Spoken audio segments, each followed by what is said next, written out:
चलो बच्चों एक क्वेश्चन सॉल्व करते हैं। Explain the following statements in the light of the Indian Contract Act 1872। क्या स्टेटमेंट है? Agreements made out of love and affection are valid agreements. तो इसके बारे में अपन को बताना है। तो बेसिकली ये out of love and affection वाला जो टॉपिक है वो एग्रीमेंट विदाउट कंसिडरेशन में आता था। उसमें भी section 25 subsection 1 of Indian Contract act में आता था। इसमें क्या बताया हुआ है कि लव एंड अफेक्शन वाले एग्रीमेंट को वैलिड कब माना जाएगा? जब दो पार्टीज के बीच में नेचुरल लव एंड अफेक्शन होना चाहिए, वो नियर रिलेशनशिप में होनी चाहिए, वो एग्रीमेंट राइटिंग में होना चाहिए और वो रजिस्टर्ड होना चाहिए। तो अगर ये चारों कंडीशन फुलफिल होगी तो विदाउट कंसिडरेशन भी अगर वो होगा तो वो नेचुरल लव एंड अफेक्शन वाला जो एग्रीमेंट है वो वैलिड माना जाएगा। दूसरा स्टेटमेंट क्या है? प्रॉमिस टू पे TBD time barred date can not be enforced. वो हमने देखा है कि एक एक्ट है लिमिटेशन एक्ट। उसके एक्ट के तहत अगर आपने 3 साल तक अगर किसी से कोई डेट रिसीव नहीं किया है, आपका उधार रिसीव नहीं हुआ है, तो अब वो टाइम बार्ड हो जाता है। इसका मतलब अभी आप उससे वो पैसा नहीं ले सकते।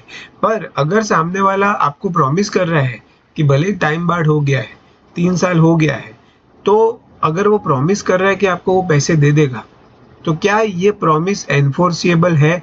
यहाँ पे लिखा है कैन नॉट बी एनफोर्स्ड, पर एक बार अपन चेक करते हैं कि ऐसा है क्या।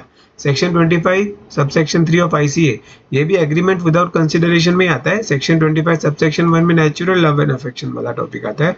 सेक्शन 25 सबसेक्शन 3 में टाइम बार डेट के बारे में आता है। उसमें क्या लिखा है?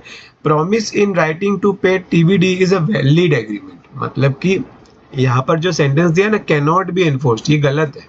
इसका मतलब ये जो सेंटेंस क्वेश्चन में दिया ये रॉन्ग है। तो अपन क्या लिखेंगे? So the statement given in question is incorrect. Incorrect. कोई बंदा अगर टाइम बार्ड डेट को पे करने के लिए प्रॉमिस करता है तो वो वैलिड प्रॉमिस मानी जाती है, उसमें कोई कंसिडरेशन की भी जरूरत नहीं है।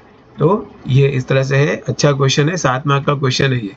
तो 7 मार्क के क्वेश्चन के हिसाब से अपन को इसको डिटेल में इसके प्रोविजन को समझाना है, ये सारे पॉइंट्स भी लिखने हैं, फिर डिटेल में ये वाला प्रोविजन भी समझाना है और लास्ट में कंक्लूजन लिखना है। 7 मार्क का क्वेश्चन है तो एग्जामिनर एक्सपेक्ट करता है कि आप एक फुल पेज तो भरोगे ही, दूसरा पेज भी ऑलमोस्ट पूरा का पूरा भरोगे। लास्ट की 5-6 लाइन बची रहेगी तो चलेगा, पर आपको ऑलमोस्ट पूरा पेज भरना है। इसका जो स्टैंडर्ड आंसर है वो भी मैंने दिया है, उसको आप देखिए, उससे आपको आंसर की लेंथ का और कंटेंट का जजमेंट बहुत आसानी से लग जाएगा।